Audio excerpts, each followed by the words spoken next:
Hello दोस्तों, आज है डे 3 और हम लोग राष्ट्रीय आय में उसी के आगे क्लास शुरू करने वाले हैं। राष्ट्रीय आय में आधार वर्ष गणना का आधार है। आधार वर्ष गणना के आधार से कोई भी आधार वर्ष तब लिया जाता है जब वह 3 शर्तों को पूरा करता है। पहला, वह सामान्य वर्ष होना चाहिए। दूसरा, उस वर्ष का समष्टि अर्थशास्त्र का संपूर्ण डाटा मौजूद होना चाहिए। और तीसरा, न तो वह अधिक पुराना और न ही अधिक नया वर्ष होना चाहिए। जैसे कि 2026 चल रहा है तो 2026 नहीं ले सकते, 2020 भी नहीं ले सकते क्योंकि यह अधिक पुराना हो जाएगा और 2024-25 24-25 या 26 अधिक नया हो जाता है। इसीलिए अभी हम लोगों का गणना विधि 2022-23 है। वह एक सामान्य वर्ष होना चाहिए। दूसरा, उस वर्ष का समष्टि अर्थशास्त्र का आंकड़े उपलब्ध होना चाहिए। और तीसरा, वह तो न अधिक नया वर्ष होना चाहिए न ही अधिक पुराना वर्ष होना चाहिए। आधार वर्ष को हर 5 वर्ष पर परिवर्तन किया जाता है। जीडीपी की गणना 2 विधि से होती है।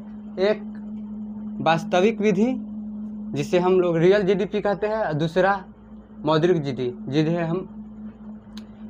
जिसे हम नॉमिनल जीडीपी कहते हैं।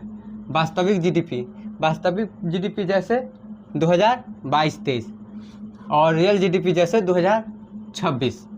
वास्तविक जीडीपी आधार वर्ष की मूल्य में जीडीपी की गणना को वास्तविक जीडीपी कहते हैं। आधार वर्ष के मूल्य में जीडीपी की गणना को वास्तविक जीडीपी कहते हैं। जबकि वर्तमान वर्ष 2026 वर्तमान वर्ष के मूल्य में जीडीपी की गणना को मौद्रिक जीडीपी कहते हैं। मौद्रिक जीडीपी में मुद्रास्फीति का प्रभाव शामिल होता है। जबकि वास्तविक जीडीपी में मुद्रास्फीति के प्रभाव को कम किया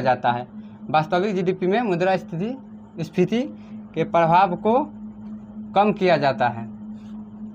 हमेशा मौद्रिक जीडीपी ज़्यादा होता है वास्तविक जीडीपी से। क्योंकि वह थोड़ा सा वस्तु का मूल्य बढ़ा, मौद्रिक जीडीपी बढ़ गया। वास्तविक जीडीपी आधार वर्ष के अनुसार निकलता है। वास्तविक जीडीपी के तुलना में भारत वर्तमान में मौद्रिक जीडीपी के आधार पर विश्व की चौथी अर्थव्यवस्था है। मौद्रिक जीडीपी ज़्यादा होता है वास्तविक जीडीपी के तुलना में। भारत वर्तमान में मौद्रिक जीडीपी के आधार में विश्व की चौथी अर्थव्यवस्था है। पहला अमेरिका, दूसरा चीन, तीसरा जर्मनी और चौथा जापान को पीछे भारत छोड़ के आगे आ गया है। चौथी अर्थव्यवस्था हमारा भारत है। वास्तविक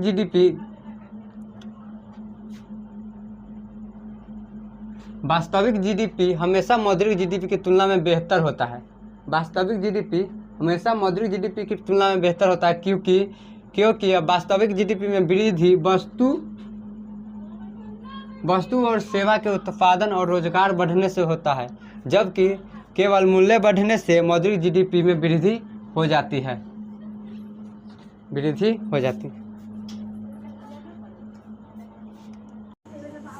उसी के आगे फिर हम लोग पढ़ते हैं जीडीपी अवस्थिति, जो से हम इंग्लिश में बोलते हैं डेट लेटर। इसका प्रयोग जीडीपी के मुद्रास्फीति को प्रभाव को घटाने के लिए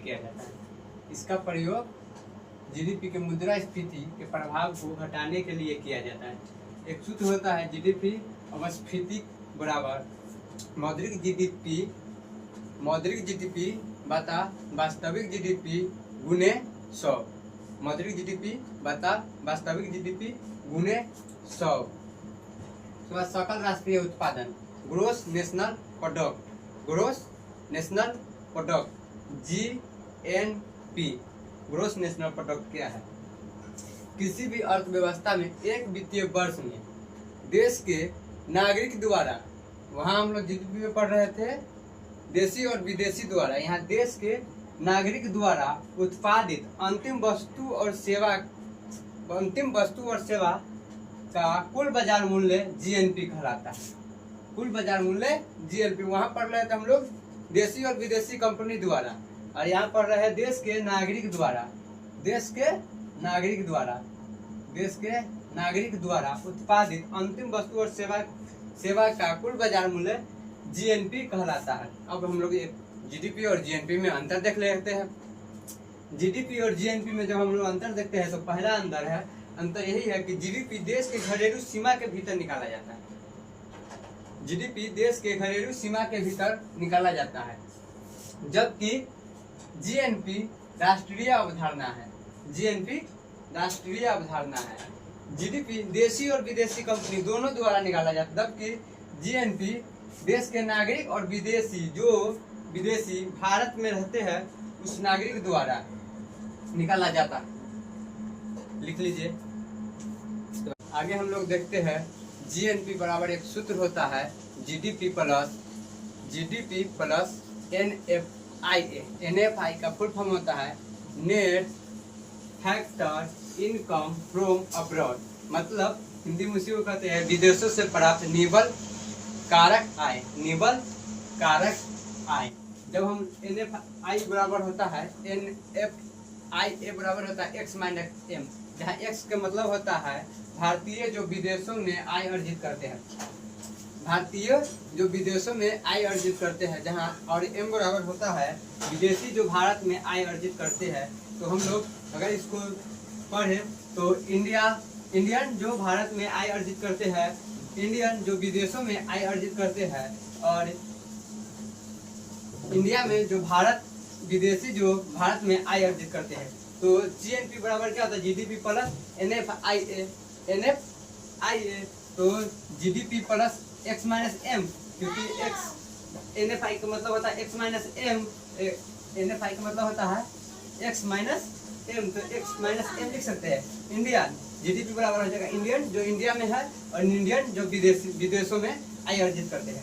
और फिर एक्स का लिखेंगे, एक्स का वैल्यू क्या है, एक्स का वैल्यू अगर लिखे तो इंडियन जो विदेशों में आय अर्जित करते हैं, और विदेशी जो भारत में आय अर्जित करते हैं। तो विदेशी से इंडिया से विदेशी कट जाएगा, विदेशी से विदेशी कट गया तो क्या बच गया, इंडियन जो इंडिया में आय अर्जित करते हैं प्लस इंडियन जो विदेशों में आय अर्जित करते हैं। ये हो गया फॉर्मूला, प्रूफ, ये प्रूफ है। इसी में देखें तो एनएफआईए बराबर होता है एक्स माइनस एम। तो इसको देखते हैं तो क्या होगा, एक्स बराबर एम होगा, एक्स बराबर एम होगा, दोनों समान होगा, या तो एक्स बड़ा होगा एम से या एम बड़ा होगा एक्स से। इसी तरह जीडीपी में देखते हैं जीडीपी बराबर होगा जीएनपी, या तो जीडीपी बड़ा होगा जीएनपी से या जीएनपी बड़ा होगा जीडीपी से। भारत के संदर्भ में हमेशा जीडीपी जीएनपी के तुलना में बेहतर माना जाता है, क्योंकि विदेशी कंपनी भारत में अधिक आय अर्जित करते हैं। विदेशी कंपनी भारत में अधिक आय अर्जित करते हैं। इसको आगे देखें समझे तो मान लीजिए जीडीपी हमारा 100 रुपया है,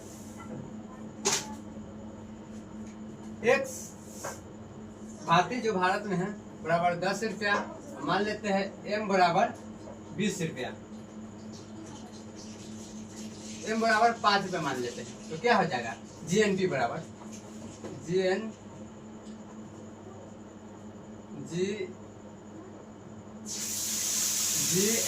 बराबर क्या हो जाएगा GDP minus plus NFIA plus GDP minus NFIA.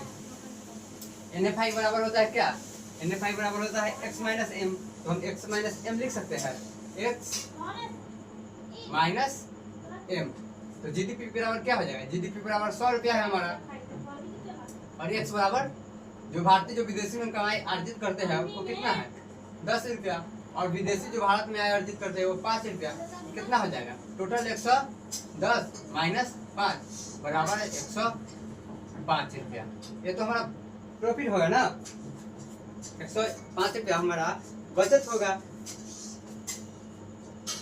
बचत होगा ना। आगे हम लोग पढ़ते हैं, लिख लीजिए। आगे हम लोग देखते हैं जीडीपी बाजार मूल्य बराबर, जीडीपी बाजार मूल्य बराबर सूत्र होता है जीडीपी जीएनपी बाजार मूल्य, जीएनपी बाजार मूल्य बराबर जीडीपी माइनस एनएफआईए। एनएफआई को हम लोग पहले ही डिनोट कर चुके हैं एक्स माइनस एम से, और हम इसी से जीडीपी से जीएनपी निकाल लेंगे। जीडीपी से जीएनपी निकाल लेंगे तो जीएनपी से हम लोग एनएनपी निकालेंगे। एनएनपी निकालना है तो जीडीपी जीएनपी उठा के यहाँ बता देंगे और माइनस मूल्यह्रास, जीएनपी माइनस मूल्यह्रास, तो एनएनपी बाजार मूल्य पर निकल जाएगा। एनएनपी बाजार मूल्य पर निकल जाएगा जब हमारा एनएनपी, तो एनएनपी कारक लागत में निकालेंगे तो क्या करेंगे, एनएनपी कारक लागत लिखेंगे और एनएनपी कारक लागत को तो बाजार मूल्य, एनएनपी बाजार मूल्य माइनस अप्रत्यक्ष कर प्लस सब्सिडी, फिर हम लोग जीडीपी माइनस मूल्यह्रास बराबर जीएनपी हो जाता है, क्योंकि हम लोग यहाँ पढ़ चुके हैं जीडीपी माइनस मूल्यह्रास बराबर जीएनपी हो जाता है, और एनएनपी माइनस मूल्यह्रास बराबर हो जाता है एनएनपी।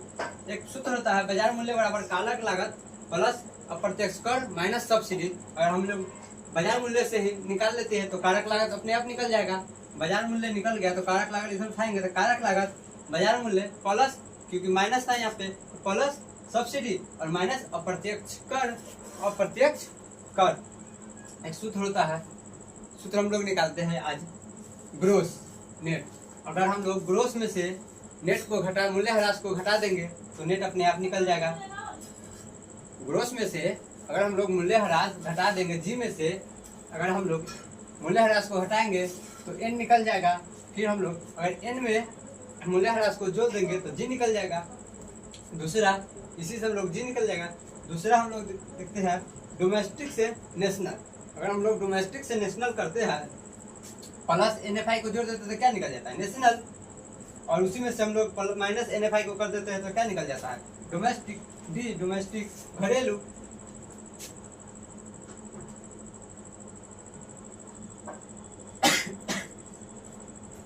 घरेलू निकल जाएगा। जीडीपी बाजार मूल्य से हम लोगों को बनाना है एनएनपी कारक लागत,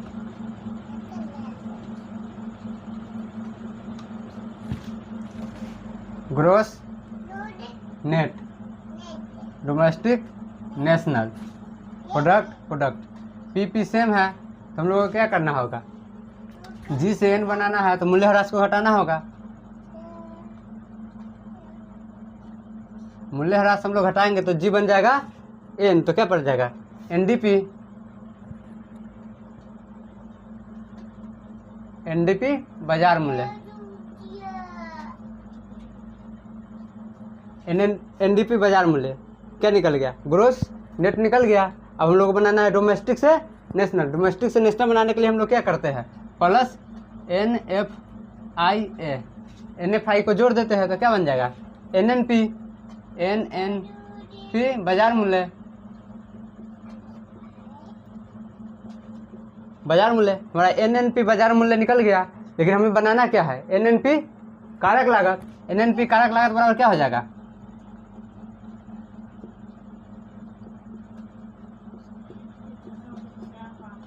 एनएनपी कारक लागत बराबर क्या हो जाएगा, हम लोग इसी को उठा के यहाँ डाल देंगे। एनएनपी बाजार मूल्य, एनएनपी बाजार मूल्य माइनस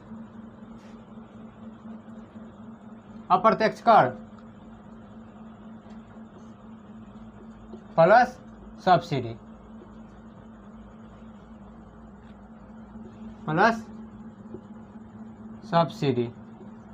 इसी से हमारा एक और फॉर्मूला बन जाएगा एनएनपी बाजार मूल्य,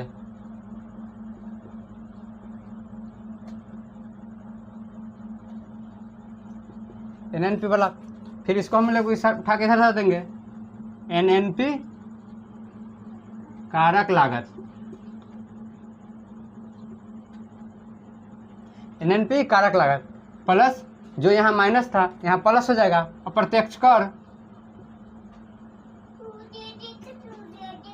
और माइनस जो प्लस था वो माइनस हो जाएगा, सब्सिडी। प्रूफ हो गया।